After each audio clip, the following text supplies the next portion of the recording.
Hello, everybody. Good morning, and welcome to Storytime with Auntie Vina. It's been a little while, and I'm very excited to see you all again. At this time of year, lots of people have gone to different countries to visit friends and family. I'm usually in Ghana. That's where this material's come from. But right now, I'm in the UK. But we're all going to go on a journey to Ghana where we're going to see Effie and the castle. We've read some of Effie's stories before, and it's written by Lamore Ansa. So, are you sitting comfortably? Have you got a drink? Have you got a snack? Then let's go. Effie and the castle. Effie is a 3-year-old Ghanaian girl living in the suburbs of Accra, the capital of Ghana. She is part of a loving family that consists of father, mother, and 2 elder brothers, Kofi and Kwame. Her days are spent reading and learning with Mama, accompanying her on journeys and helping her around the house. She also plays with her brothers and the compound children. The journey begins. Effie pressed her nose to the car window, watching the green vegetation zoom past. They were on their way to Mama's village, Elmina, but it was taking a long time. She peered over the luggage piled on the seat next to her and spotted Mama sitting at the front seat next to Papa, who was driving. "Mama," she called. "Iwaho." Mama chuckled slightly. "Hey, my child, we have only driven for 30 minutes and you were asking, are we there?" "Da, the journey will take 4 hours. We got up early today." "Wabre, if you sleep, the journey will go fast." Effie nodded. "Yes, ma." Now there's Effie in the car with her brothers and all the bags. There were some words in there. Let's have a quick look at some of those words. Iwaho, are we there? Da, sleep. Wabre, you're tired. Effie turned to the back seat where her brothers, Kofi and Kwame, were playing. 4 hours, she said. She whispered loudly. Papa smiled. 4 hours is a long time, Kofi answered, stretching his arms wide. "If you stay awake for the whole time, huh?" Kwame added. "Your eyes will go red." "The fire," Kofi laughed.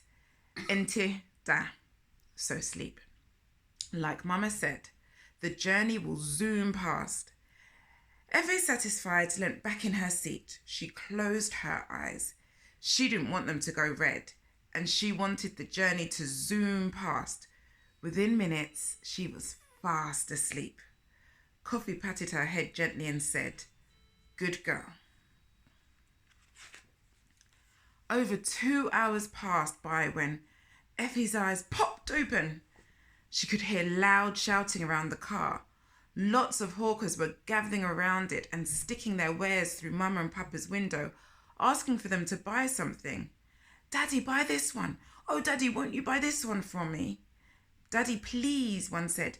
"Mummy, you like this one?" another asked. Effie watched them with interest. It always made her smile to hear strangers call her Daddy, Daddy. They were showing him honor. If she had money, she would buy from all of them. Can you see the hawkers? The hawkers is people who sell things. So often you see people selling them on their heads. So I think we've got, what have we got here? We've got bread, I think donuts, pineapple. We've got lots of different things people are selling. She turned behind. Kofi was sleeping and Kwame was sitting quietly watching. "Where are we?" Effie asked. "Winneba roundabout," Kwame replied. Quick note, I'm half from Winneba, so that's one of my hometowns. "Oh," Effie replied and turned back round as she felt the car begin to move again. Mama handed them each a boiled egg for a snack. She had just bought them from the lady who carried the eggs in a big pan pan on her head. This was a common snack that sellers sold on the roadside, and Effie liked the spicy red stew that was sandwiched in the egg. So they cut the egg in half and then they put stew inside. And this is Winneba Roundabout. It's a big roundabout.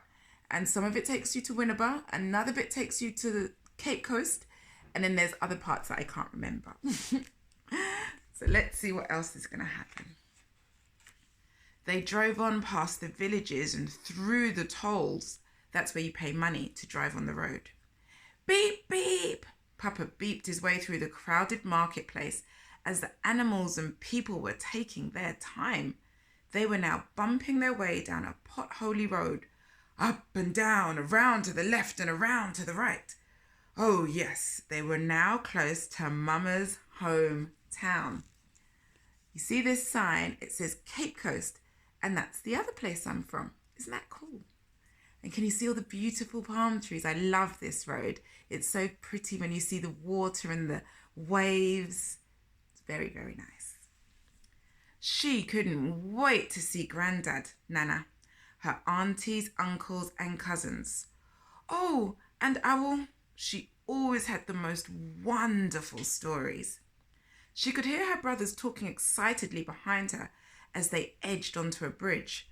Papa drove faster, circled a fish bay, and there!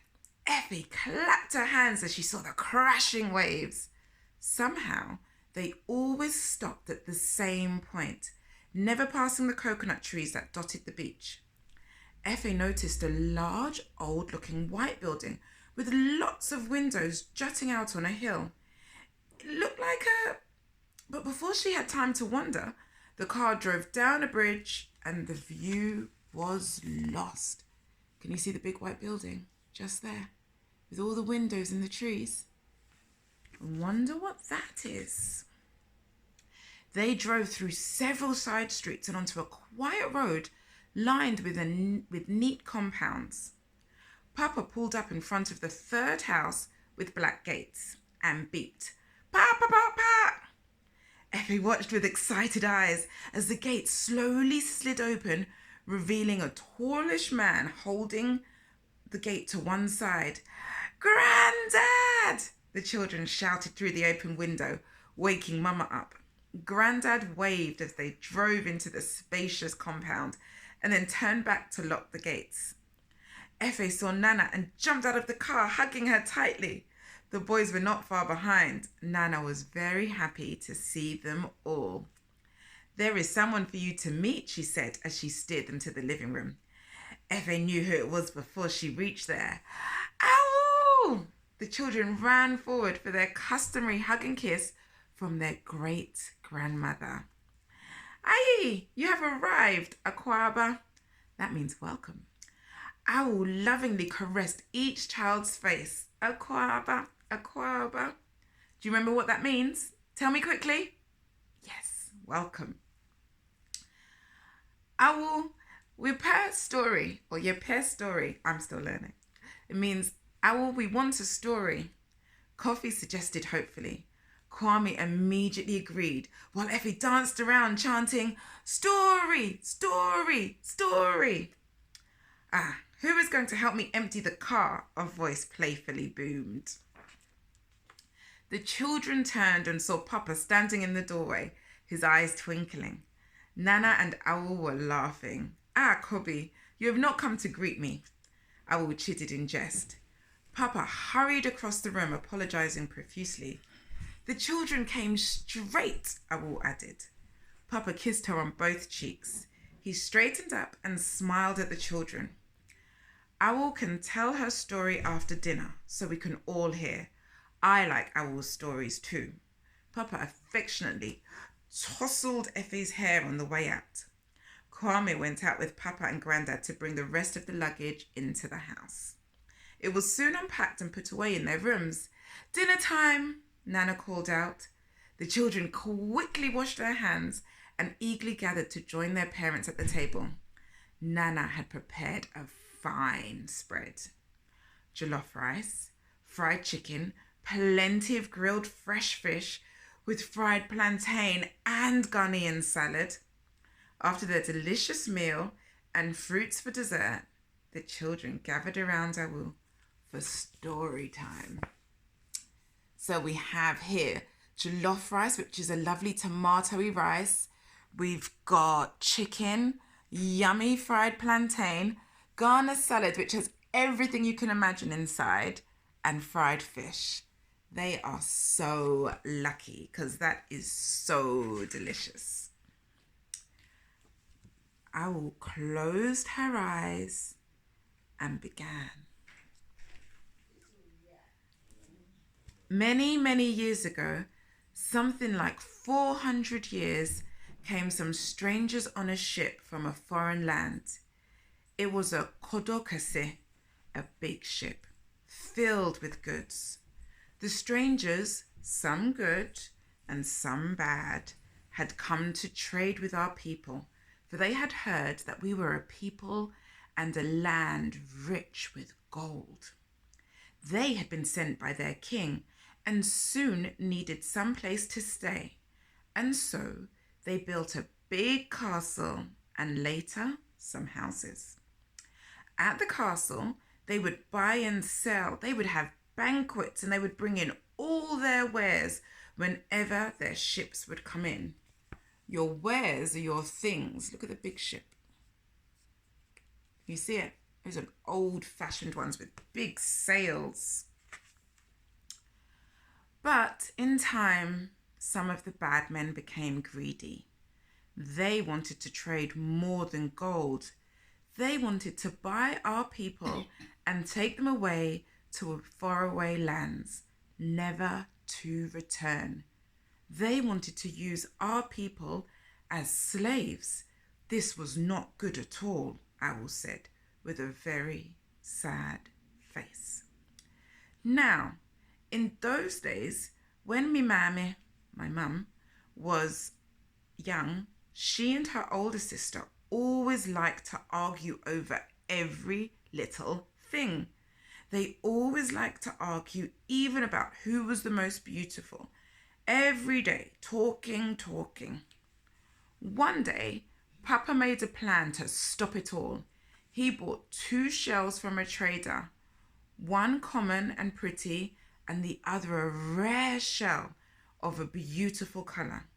When he got home, he called the girls and let them look at the rare one for some time. They saw that it was so beautiful. He told them that that shell was like them, very beautiful. But when they began to argue, he picked up the pretty shell and pep! Owl stomped her foot on the floor with a loud clap.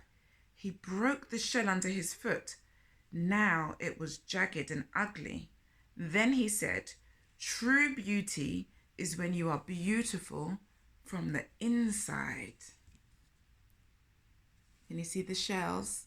This one's called a conch shell, and I don't know what this one is.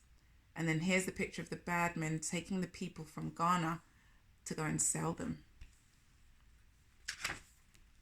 The girls hung their head in shame. They had learnt their lesson. Owl wagged her finger slowly. From then on, they lived peacefully with one another. They learnt to solve their problems with kindness. When Papa saw how they had changed, he took the rare shell of beautiful colour and carefully made it into a necklace for them. They took turns month by month to wear it and remembered that unity was best. One peaceful night, Owl continued, the bad men attacked the village. Papa woke them up. "Get up quickly, fast. Run to the forest. Don't come back till tomorrow afternoon." Amma grabbed Akuya's hand, passed through the back entry and down the forest trail. She could feel the necklace swinging around her neck as they ran. Soon they reached a large clearing. A few other children from the village were already there. This is the necklace with the shell. And here are the 2 sisters running into the forest. It's at night. And they know the forest, so I suppose they weren't very scared. But I would have been quite scared. They're very brave girls. What is happening? Amma asked. Miniam, I don't know. I think it's raiders, another said. The children talked about what had happened till one by one they fell asleep. As the sun rose higher over the treetops, Amma and some of the older children decided to go and look on the village. But it's not noon yet, Aquia said. There are still some hours to go. How do I know you will come back? Amma hugged her. Of course I will. She pulled off the necklace, took a sharp stone and carefully cracked the shell in half. Aquia gasped in surprise. Amma hung the necklace around Aquia's neck and tied the other half in her hair. See, now you know I will come back to you. You stay with the others, okay? With a parting smile, she was gone, moving silently through the bush. The sun rose steadily. Aquia and the others waited and waited patiently. The sun rose even higher still. No one came. At long last they heard rustling in the distance. They were back. Aquia sighed in relief. The bushes parted and a man and a lady stepped into the clearing. Aquia recognized them as from the next village. Ah, here you are, the man exclaimed. We've been looking for you. We've come to take you to our village. Aquia's heart sank. Where's Amma? She asked. Can you see? They cracked the shell in half. So half is going to be made into a necklace again, and half was wrapped in, I think, Amma's hair. The man looked at her in surprise. Are all of you not here? Aquia stared at the man. She could not speak. A little boy with curly hair spoke up. We were all here, but then they said they would go to look at the village. They haven't come back yet. The man turned to the boy. They? Who is they? My older brother, the boy answered. Her sister. He nodded at a girl that stood quietly nearby. Her brother. The boy nodded at another little girl with cornrows. And pointing at Aquia, her sister. There were 8 of us. Now there are 4. The man looked upset. They should not have left. He broke off abruptly. Let's go. We will look after you all now. There is no one in your village. I will send word for your siblings.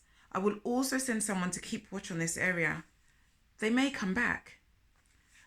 Aquia clutched the shell with one hand as she followed the others down the trail. She will come back, she whispered. Awu opened her eyes. Did Amma come back? Effie asked. Not yet, Amma answered thoughtfully. The children looked puzzled.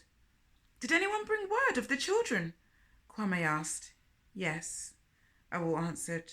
A report came that they had been taken to a castle on the coast. From there, it is likely that they were taken across the seas. Mimami still believed Amma would come back for her, though. She gave me her shell to look after when she went the way of our ancestors. It is here. Owl pulled a necklace from her neck as the children gathered around eagerly. It has the very string Papa had made into the necklace. May we touch it? Kofi asked. Owl assented. That means she said yes. And Effie gently traced the edge of the broken shell. That was an interesting story, Papa remarked. I think it's sad. Effie turned to Papa. Papa said. Achina, which means tomorrow, will go to the castle. The castle? Where Amma was taken? Kofi queried. That's what they say, Grandad answered. Effie's ears perked up. She thought. Was it an old-looking building coming out on a hill? And was it white and had so many windows? That is a question we are going to have to wait until next time to find out, because there's another story that tells us what happens next. What do you think might happen next? Well, look out for the next story of Effie in the Castle. Great Grandma tells her story, part 2. It was a very good story. It seemed quite sad, but let's see what's going to happen next. I can't wait to see you again. And thank you for being here with Auntie Vina. It's Auntie Vina and Story Time with Auntie Vina. And you've learned a little bit about the places I come from in Ghana. Let me know about the places that you and your family and parents and grandparents come from, and what you've learnt about their history, because it's very interesting. So have a lovely, lovely day. Don't forget to subscribe and share this story, and look out for next time with Story Time with Auntie Vina. Thank you very, very much, and have a very good day. Bye for now. Bye-bye.